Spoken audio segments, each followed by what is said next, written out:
Moving on. This is at Infowars.com from Jurian Masson. Senator suggested false flag attack to Kennedy 2 years prior to Northwood's proposal.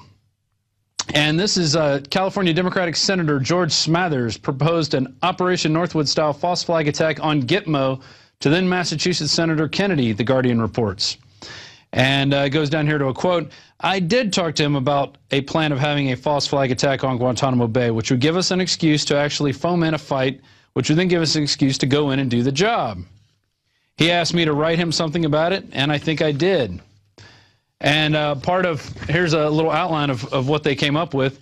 Start rumors using clandestine radio, have land-friendly Cubans in uniform over the fence to stage attack on the base, capture Cuban-friendly saboteurs inside the base, start riots near the main base, friendly Cubans, blow up ammunition inside the base to start fires, burn aircraft on the airbase, that's sabotage, lob mortar shells from outside of the base into base, some damage to installations, capture assault teams approaching from the sea or vicinity of Guantanamo City, capture a militia group which storms the base, sabotage ships in the harbor with large fires, or sink ship near the harbor entrance and conduct funerals for mock victims. And this is the playbook we've seen countless areas, and just recently in North Africa, showing some of those fake funerals where the guy starts laughing after he's supposedly being buried. And what does this tell you? It tells you that false flag attack is part of the modus operandi of the United States government, and it's on all branches. It just happens to be there's certain peoples who conduct into it, and those rogue groups are out there, and they do things like this. It's not out of the ordinary. In fact, it is par for the course. So remember that next time there's another stage shooting. Moving on to another stage event, which I railed upon last week, and I'm going to continue railing on it until the Mail Online stops posting that picture. Exclusive out of the Mail Online. Obama canceled mission to kill bin Laden 3 times after getting cold feet until Hillary stepped in, claims explosive new book. And the new book is titled Leading from Behind, which you can take what you will from that. It's got a lot of different connotations to it, especially there's rumors out there of, our president crossing the fence several times or playing on both sides of the team. Anyway, Barack Obama canceled 3 operations to kill Osama bin Laden before finally going ahead with the mission at the assistance of Hillary Clinton, according to the new book. The explosive allegations contained an expose by journalist Richard Miniter, who argued that the White House's carefully crafted narrative of Obama as a decisive leader who dispatched the al-Qaeda leader despite the doubts of advisors is a myth. And then Politico came out with another piece. We're going to go to the overhead camera on this. White House, fabrication that Obama called off bin Laden raid. And so they're basically disputing these facts. So this is what you get when nobody's telling the truth. You get this muddying of waters. And then let's go back to the bin Laden raid a little bit. Special Ops Commander says book on SEAL raid that killed bin Laden is a lie. So this was last year. This is in November of last year. You had all these different special ops guys coming out saying their version of the tale was right, and then people were disputing that. And so you also had the staged White House photo, which I'm going to go to, which they keep including in this Mail Online article right here. Staged photo. They were not watching the raid at the time because Panetta came out and said they had 20 minutes of footage where they could not see any video, or 20-minute time span where they could not see any video. But the Mail Online keeps going to this photo as you're claiming it's authentic, where you don't even have Obama looking in the same location as everybody else. There's that photo. Hillary Clinton got her hand over her mouth. Everybody's looking serious. You got another general who looks like he's playing solitaire over there, not really paying attention. And so what does all this say? They're going to keep changing little bits of the story just to keep putting it out there like it's a real event. And they're just going to keep tweaking the narrative till, 10 years from now, nobody's going to know what really happened. All that we know is that bin Laden's dead, yet they have no evidence that he's dead. They have no DNA evidence. They have no photographic evidence. There's no log from the boat that he was supposedly thrown off of with the burial at sea. That's not even Muslim tradition, even though the U.S. claimed it was.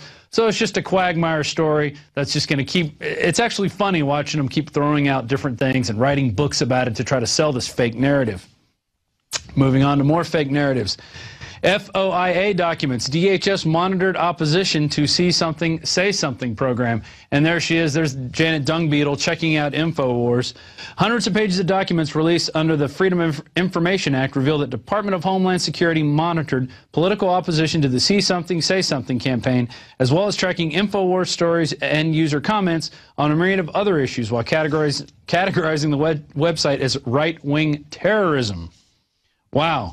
The documents contain email communications as well as intelligence reports that circle between different offices of the Department of Homeland Security as well as the Office of Intelligence and Analysis, and in most cases the identities of individuals both sending and receiving messages have been redacted. The report notes how Infowars.com launched a campaign in opposition to the DHS program, which encourages citizens to report suspicious activity and basically become spies for the state to the authorities, including via television screens at Walmart, which play the message from DHS Chief Janet Dungbeetle Napolitano. And we have a couple close-ups here. One is from the Amtrak intelligence team, which says, detect, deter, defend, and we can bring that up. That's one of my graphics there. And basically it details the V for Vendetta campaign. There it is right there. See Something, Say Something, and there's actual screenshots from the site, Infowars.com, you are the resistance. And that's pretty funny. And then also they talk about and this is from a screenshot with the front page report entitled Right-Wing Terrorism. Then it goes to the Hardin, Montana story that we covered back in 2009, which also ended up being part of Police State 4, The Rise of FEMA, where you had this guy who was a convicted felon. He had many aliases. He was basically trying to go into Hardin, Montana, start a Hardin police force, and run around in his specially decaled, outfitted cars, claiming he was, the law of the land, and basically house people in this prison that they weren't even using. So they use that, and it says conspiracy theorists believe this is a new location of a FEMA camp. Well, Alex Jones, Aaron Dykes, and Rob Jacobson went on location to Hardin, Montana. They interviewed the spokesperson who refused to talk about this Michael, I forget his last name right off the top of my head, but he was out there basically putting these police decals that said Hardin Police Force on his cars. They were going around pretending they were the police force of the area, even though Hardin did not have a police department.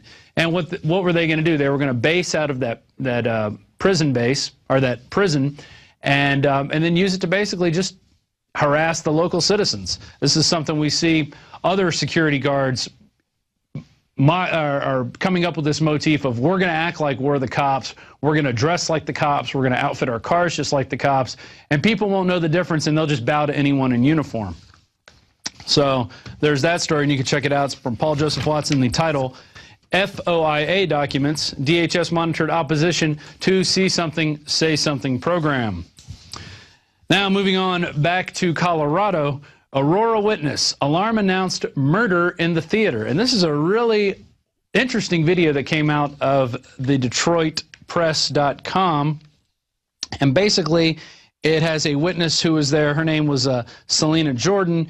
She was in a neighboring theater while all this was going on. People in her theater got shot. And then she talks about this mysterious alarm she heard. So let's go to that video now. So like 5 minutes after the guy comes running in and tells them that they're shooting outside, you hear the alarm go off. It said murder in the theater. Like, it's just going off, murder in the theater, murder in the theater. It's crazy that they got an alarm saying that there was a murder in the theater, you know? So there you go. More stories coming out of that, which lead me to believe that they knew this was going to happen. Why else would you have murder in theater playing over a loudspeaker? That is really creepy and really suspicious. And we came out basically from day one and said this was a false flag attack. I went on to Coast for about 3 hours a few weeks ago, and I mean, it was maybe 2 days old that this incident happened, and we were talking about it in the, as it was a false flag attack. And I personally believe that it was, because if you look at all the information and all the different, the second gas mask being found, James Holmes like giving up without a struggle, and then telling police he's got his apartment booby-trapped, him in his DARPA connections, his father's connections. I mean, it goes all over the place. So we called it first, and we stand by that story until we're proven otherwise.